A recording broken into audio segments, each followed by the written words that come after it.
All right, let's dive right into this explainer. If you're sitting on a board or making strategic decisions for your credit union, you're constantly keeping an eye on the bottom line. But today, we're actually going to look at a financial model that deliberately ignores traditional profit motives to achieve something, well, much bigger. We're unpacking the Oklahoma shared branching break-even paradox. So, we're starting with a massive business paradox that might honestly seem totally counterintuitive at first glance. Think about it. Credit Union Service Centers of Oklahoma, or CUSC, is a for-profit credit union service organization. It's owned by 17 Oklahoma credit unions, and it facilitates hundreds of thousands of transactions. Now, in almost literally any other industry, a multi-million-dollar business line with this kind of high demand would be squeezed for every possible dime of profit. So, why on earth would they actively choose not to maximize profit here? Here's our fast-paced roadmap to decode this model. We're going to cover 1. The break-even business paradox. 2. Issuers, acquirers, and balance. 3. The standalone pressure valve. 4. Why maximizing profit fails. And finally, number 5. Tax-smart cooperative returns. Okay, let's get right into it. Section 1. The break-even business paradox, prioritizing network over profit. Let's see how this really builds our understanding of that cooperative, neighborly help spirit we have right here in Oklahoma. What's absolutely wild here is the sheer scale.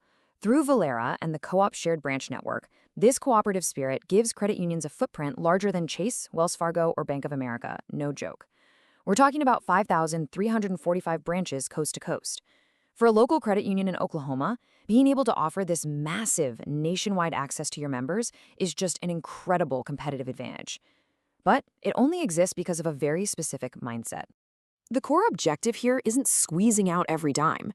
It's about recovering costs and returning excess value right back to the credit union system. You really have to view shared branching as an infrastructure service. It's kind of like the plumbing or electricity in your building, right? You don't look to make a profit on your plumbing. You just need it to run flawlessly so the rest of your operations can thrive. This business line was created to support member access and network participation, definitely not to extract wealth from it. Moving on to Section 2, Issuers, Acquirers, and Balance, the ecosystem mechanics. To really understand how this works, we've got to look at the delicate dance between two specific groups in this ecosystem. On one side, you have the issuers. These are the credit unions whose members generate the volume and the funding. Because most Oklahoma credit unions are net issuers, their members use the network pretty heavily.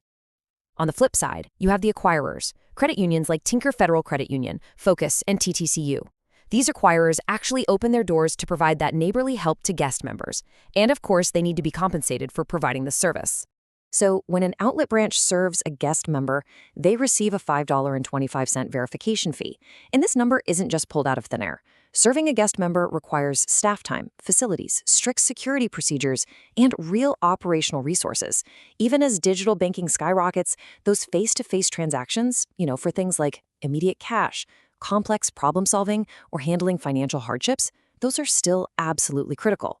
This $5.25 fee ensures the acquiring credit union is fairly compensated for their frontline commitment.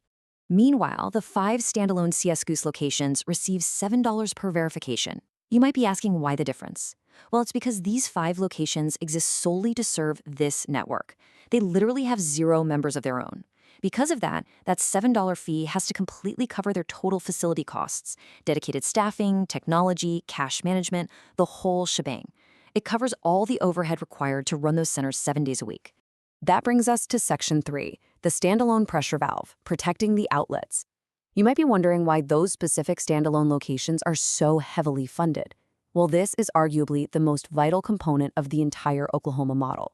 Check out how this volume is distributed. Oklahoma processes over 700,000 member verifications annually.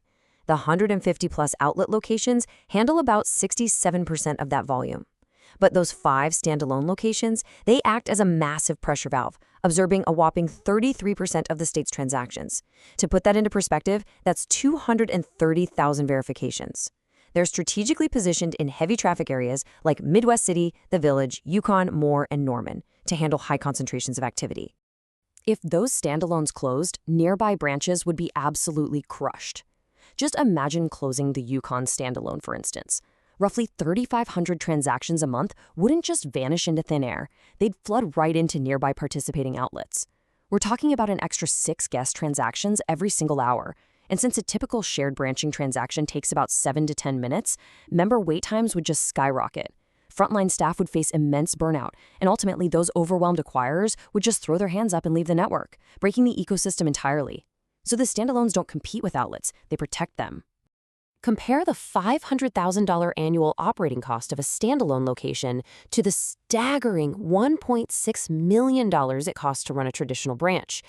If a single credit union wanted to replicate the access provided by just one of these standalone locations, they would face some truly astronomical brick-and-mortar expenses.